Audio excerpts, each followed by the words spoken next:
What's good, everybody? In this video, we're doing a Regents review. This is a student requested video. We also got a new format. Comment down below. Let us know if you guys like this format.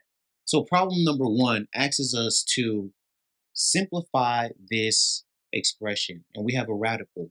So anytime we have radicals, guys, we want to see if we could simplify, and this one we can. So we know we're going to have 9 times 2, and I always tell my students, if you have an even number of exponents, keep it with your perfect square. So we're going to have y squared with 9, and we're going to leave the x with 2. Once we take the square root of this first term right here, it's going to turn into 3y, and then the radical 2x can't be simplified no more, so it'll stay under the radical. Now, once we bring this back, we understand that this is not the final answer, because when we have fractions, we cannot have a radical in the denominator. So we have to rationalize it, meaning we're going to multiply what's under that radical by itself and do the same thing in the top of the fraction. So what I'm going to get now is 3 radical 2x all over 3y times 2x. And once we simplify this even more, right, the top stays the same, and then the bottom now is going to turn into 6xy. But when we look at our answer choices, that's not there. And the reason why is because we could simplify this fraction. If we divide both of these terms by 3, we're going to have radical 2x at the top, and at the bottom, we're going to have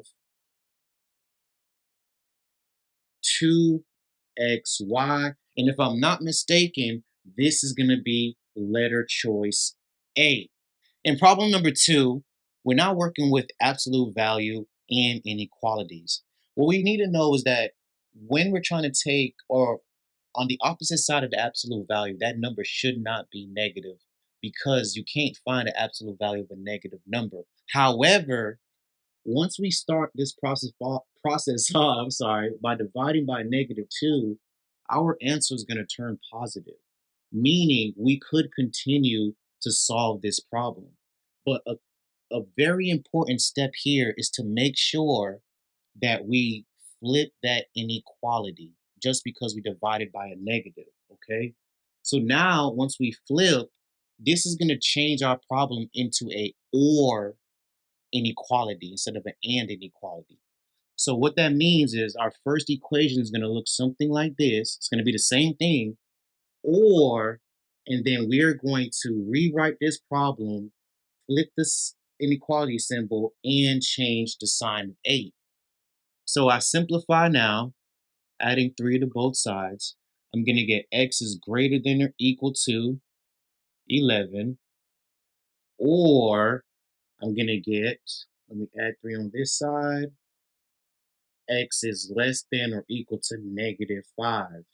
And once we look at our answer choices, this is going to be answer choice letter B.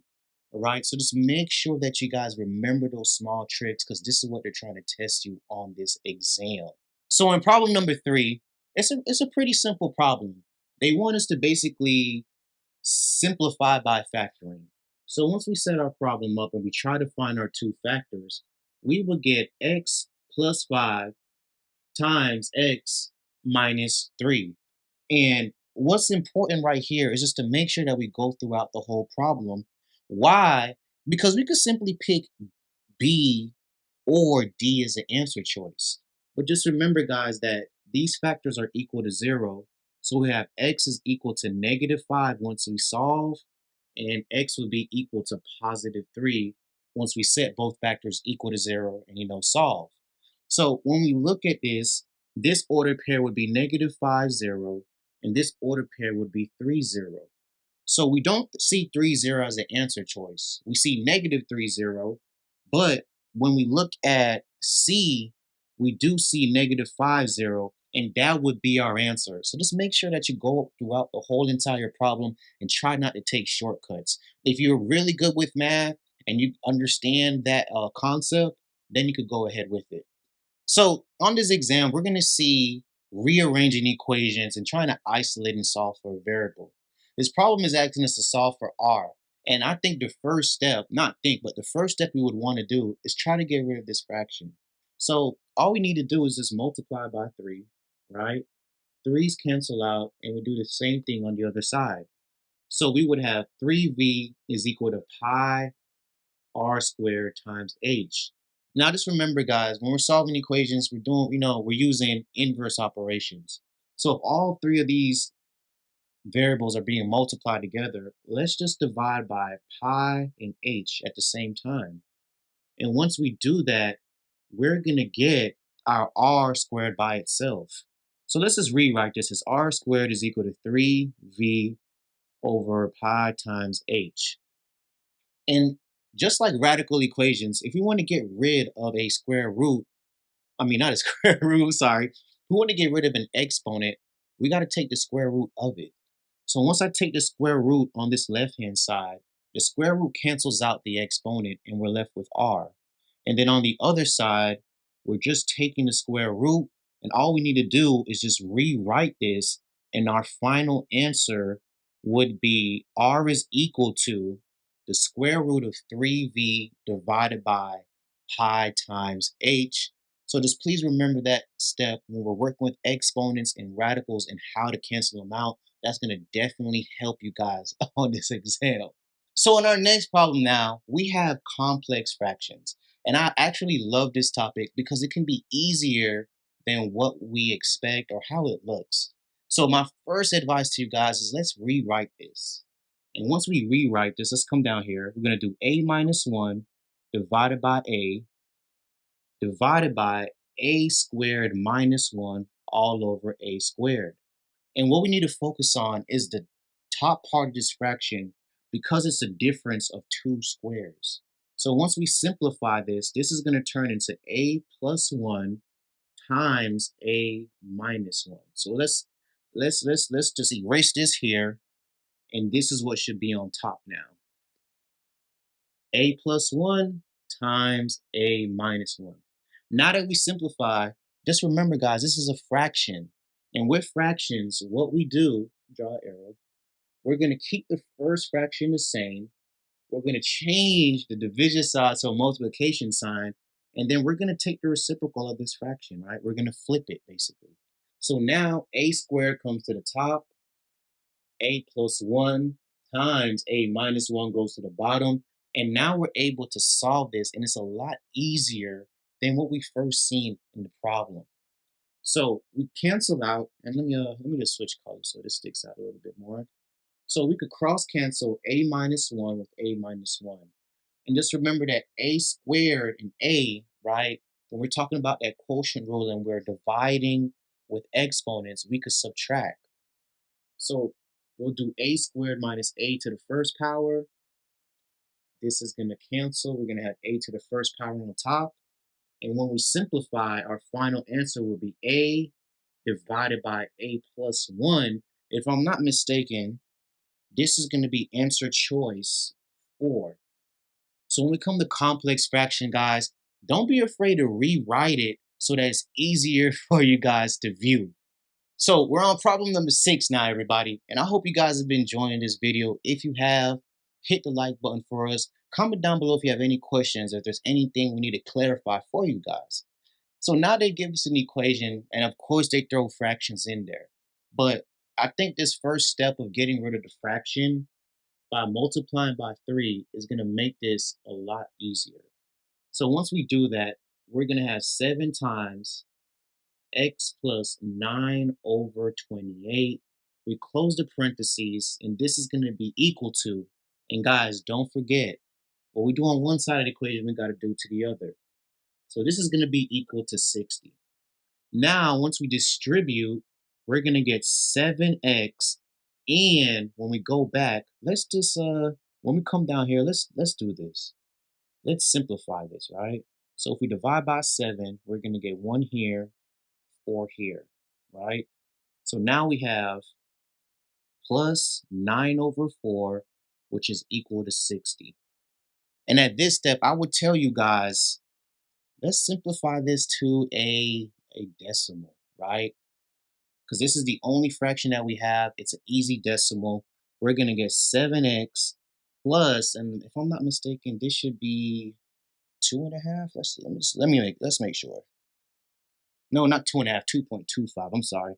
So we're gonna get 2 and 1/4, which is 2.25, and that is equal to 60. Double check your work.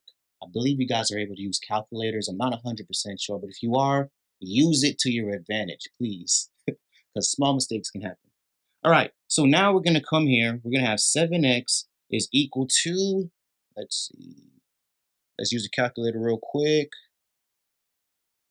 We're gonna get 57.75. And once we divide by 7 on both sides, we'll get a final answer of x is equal to, I want to say 8.25. And that's going to give us letter choice A. So just in these type of problems, guys, get rid of your fractions or try to minimize the amount of fractions you have. It's going to make this problem so much more easier for you guys to solve. In our next problem, we're talking about factoring, but this type of factoring is going to call for grouping. So we're going to group these first two terms together and the last two terms together. And when I look at this first one, we're looking for a GCF, and I know that 6 is the largest factor that goes into both those numbers. And when we look at our variables, we could also take out a z squared, right? And then what will be left over is 5z minus 2. So that's the first step. Then we go over to the second binomial, or just, the second parentheses, and we think to ourselves, okay, if I do this problem right, inside the parentheses, I'm going to get 5z minus 2, right? So now we're saying to ourselves, how could we do that? And the way that we're going to do that now, guys, we're going to divide by, let's see, let's try 24. I believe 24 is going to be a very good try. Let's just make sure. So we got 120 divided by 24. Okay, so let's try that. So we pull 24 out. Inside, we're going to get 5z minus 2. Just remember, once you get the same thing in the parentheses, this is an indicator that we have the problem right. If what you get in the parentheses is different, then you may need to go back and refactor. So now we're going to put these two terms in a parentheses. So we have 6z squared plus 24. And our next factor is 5z minus 2. So we can't really do anything with this 5z minus 2. We're going to shift our attention here. So when I look at this, I believe I could pull out a greatest common factor. And 6 would probably be the best choice. So when I pull 6 out, I'm going to get z squared plus 4, and then we'll have 5z minus 2. When we look at our answer choices, B probably would have been your first answer choice if you stopped at this line right here. But just make sure that you're always checking to see if you could factor further, because the correct answer choice should actually be D. So just please make sure, guys, that you double check your work. Just be thorough when it comes to factoring, because this right here was the trick for us. It really was. But we were able to pull out the greatest common factor. And remember, z squared plus 4, we cannot simplify that no more, right? That's it. All right, so our next problem, we're talking about my favorite team, the Miami Dolphins. Hey, we're going to the Super Bowl this year, guys. Jets fans, I know y'all excited about Aaron Rodgers, but I don't know, man. I don't think he's going to pull it off. But let's get back to the math. So during their last game, the Miami Dolphins scored 6 times for a total score of 30 points. They scored 7 points for each touchdown and 3 points for each field goal. Write and solve the system of equations to find the total touchdowns and field goals scored. All right, so they're going to ask us to basically create and solve the system of equations. So what we want to do first, let's just identify some variables. So let's put x is going to equal to the number of touchdowns, right? And then y is going to equal to the number of field goals, right? So when we think about the first equation, we know that we score a certain number of field goals, x, plus, certain number of touchdowns, I'm sorry guys, x, and a certain number of field goals, And those two combined will give us 6 scores. So this could be equation number 1. Let's put EQ number 1.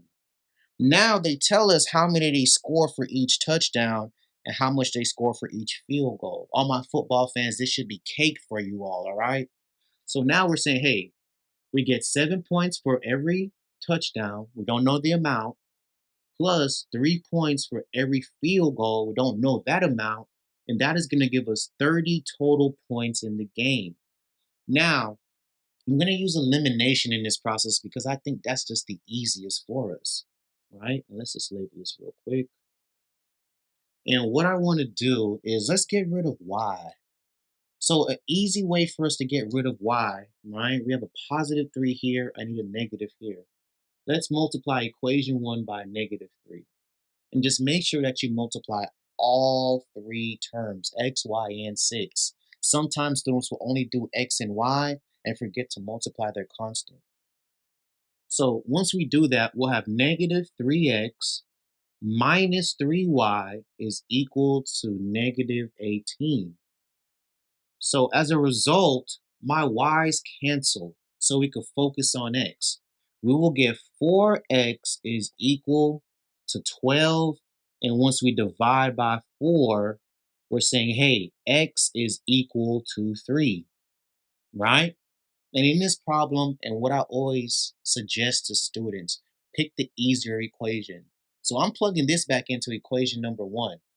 I'm not going to do the math, but we know 3 plus 3 gives us 6.